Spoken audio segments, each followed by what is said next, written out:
कि रे सट पद अक्रूर से जय हो।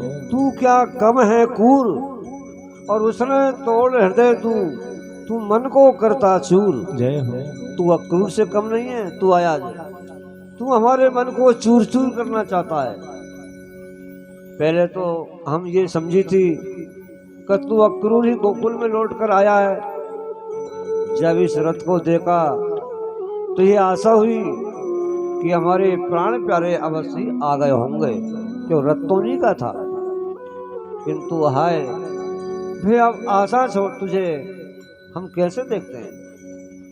अब हम समझ गई कि भैया क्रूर था और तू क्रूर है, तो प्रीतम को ना लाकर हमारे मन को तू चकनाचूर कर रहा है। मथुरा में रहकर कृष्ण कभी हम गोपियों का स्मरण करते हैं या नहीं करते हैं, ये तो बता। कभी उन्हें अपने मित्रों की याद आती कि नहीं आती है? क्या कभी ब्रज में आने की कहते हैं कि नहीं कहते हैं? पर भैया उद्धव तुम हमारी बातों का बुरा मत मानना।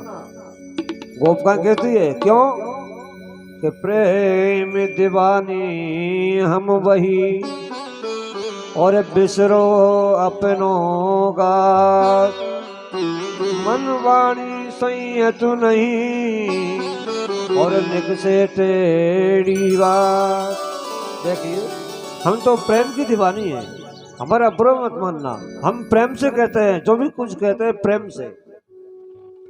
सुखदेव जी बोले राजन, उद्धव जी ने गोपियों की मरम भरी उपलब्धियां धीरे पूर्वक सुनी। फिर उन प्रभु दर्शन की लालसा में व्याकुल नारियों को भगवान का संदेश देकर धीरे बांधने का प्रयत्न करने लगे। उन्होंने कहा, हे ब्रजवालाओं, भगवान ने ये कहा है कि मेरा और तुम्हारा वियोग कभी भी छूट नहीं सकता है। जय हो। जैसे स्थावर जंगम सभी पदार्थ में 5 तत्व का रहना आवश्यक है, वैसे ही मैं सब जीवों में मन प्राण भूत इंद्रिय और गुणों का दिशा रूप में व्याप्त रहा हूँ। मेरे बिना कोई खाली नहीं है, मैं सब जगह विराजता हूँ तथा अपनी ही माया के प्रभाव से निज स्वरूप धारण करता हूँ।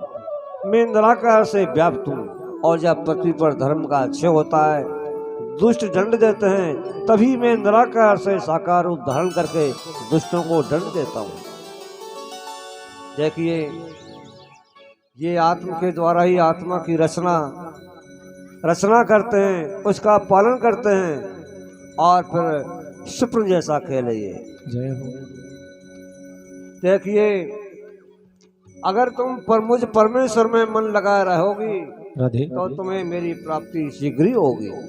देखो उस रासलीला वाली रात्रि में जिन गोपियों को उनके पतियों ने रोक लिया था, वे मेरा ही ध्यान करते ही मुझे प्राप्त हो गई। यही मेरी अन्य भक्ति है और यही योग है। राधे। सुखदेव जी कहते हैं, राजन अपने प्रीतम का ऐसा संदेशा सुनकर उन ब्रजबालाओं को कुछ धीरज हुआ, और वे ठंडी ठंडी श्वास भरती भरती कहने लगी, है उद्धव, तुम्हारे सका की ये अटपटी बातें हमारी बुद्धि में तो नहीं आती है। वे कहते हैं कि दूर रहने से मुझ में अधिक प्रेम बढ़ेगा, तो देखो कैसे बेकाने की बात है। प्रेम तो पास रहने से ही अधिक होता है। अब दूसरी बात, मन को बस में करने की है, ये हम पहले ही कर चुकी है। ज्ञान ध्यान जप हम नहीं जाने उद्धव, न हम ज्ञान ना ध्यान ना जप कुछ नहीं जानते। हरि को ही नहीं सर्वस्व मान। हम तो एक हरि श्री कृष्ण को ही मानते हैं, कुछ नहीं करते हैं।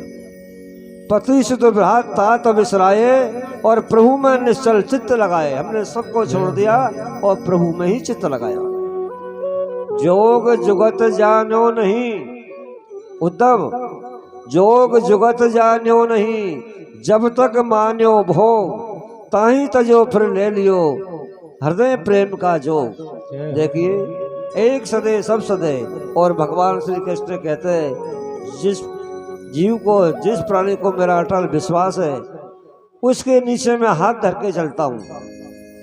हे तात उद्धव, हम तो सब प्रकार से लुट गई। जिसे तन मन दिया वह नुठुर भी हमें विरक्त हुआ छोड़ गया। अब हमारे चित्त की व्याकुलता को कौन नष्ट करेगा। जय चलो अच्छा हुआ कंस तो मारा गया, अब मथुरा का राज निष्कंटक हो गया। अच्छा है सोम, हमें ये तो बताओ कि मथुरा की नारियां पर भी क्या वे हमारी जैसी प्रेम करती हैं, उन पे प्रेम रखते हैं क्या? क्या वे उनकी मीठी मीठी बातों से मोहित नहीं होते क्या? जय भला उन उत्तम श्लोक प्रभु के उन एकाध क्षणों को कौन भूल सकता है।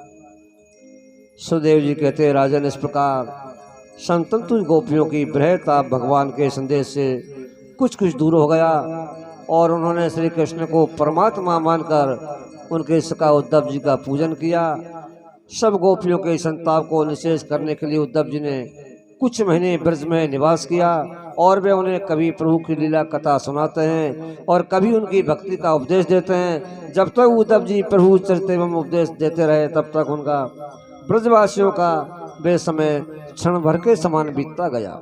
जय जिसके बाद में उद्धव जी उन गोपियों को नंद और यशोदा से आज्ञा लेकर मथुरापुरी के लिए जाते हैं। अपने रथ पर सवार हुए। उस समय नंद आदि सब गोप अनेक प्रकार की भेंटें ले लेकर आते हैं और अश्रुपूर्ण नेत्रों से उद्धव जी को विदा किया। तब मथुरापुरी पहुंचकर उद्धव जी ने प्रभु चरणों में प्रणाम किया और गोपियों की दशा और दृढ़ भक्ति का वर्णन किया तथा वसुदेव जी और उग्रसेन जी को वे सारी भेंटें अर्पण की। बोलो भक्तों भगवान की जय। इसके बाद में भगवान श्री कृष्ण कुब्जा और अक्रूर के घर जाते हैं और कुब्जा घर जाते हैं तो जो कि प्रसन्न हो जाती है, विवल हो जाती है और कहती है, हमारे बड़े भाग हैं जो ब्रह्मादिकों के ईश्वर दर्शन नहीं देते हैं, वो आज हमारे घर हैं। हे ईश्वर, आज ये घर अत्यंत भाग्यशाली हो गया जिसमें आप लोक गुरु का शुभ आगमन हुआ। हे प्रभु, मुझ कृतज्ञ का मोह जाल भंग करने की कृपा कीजिए। ऐसा सुनकर भगवान बोले, आप तो हमारे बड़े हैं, इसलिए आपको हमारे पालन पोषण रूपे अनुकंपा करनी उचित है। जो लोग कल्याण की इच्छा करते हैं उन्हें आप परम भाग्यशाली समझते हो।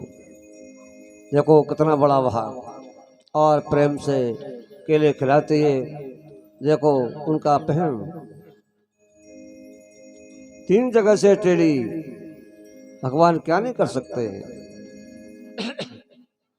देखिए, आप जैसा परम भाग्यशाली साधु पुरुषों को सेवा करनी चाहिए, क्योंकि साधु जन सदा ही सब पर कृपा करते हैं। जो साधु सज्जन पुरुष होते हैं, सत्य वक्ता, वो सबों पे कृपा करते हैं। ऐसे साधुओं और बांधवों को भी आप परम श्रेष्ठ है। इसलिए आप पांडवों के हित के लिए उनका वृतांत जानने के लिए हस्तिनापुर जाने का कष्ट कीजिए, क्योंकि अपने पिता पांडु की मृत्यु के पश्चात वे पुत्र अपनी माता के सहित अत्यंत बहुत दुखी है। किंतु कृपण बुद्धि वाला अंधा धृतराष्ट्र अपने कपूतों के बस में पड़कर अपने भाई को संतान के प्रति अभिमान कर रहा है, इसलिए उनका पता लगाना आवश्यक है। अक्रूर जी को इस आज्ञा देकर भगवान बलराम जी और उद्धव जी के सहित अपने भवन को लौट जाते हैं। जय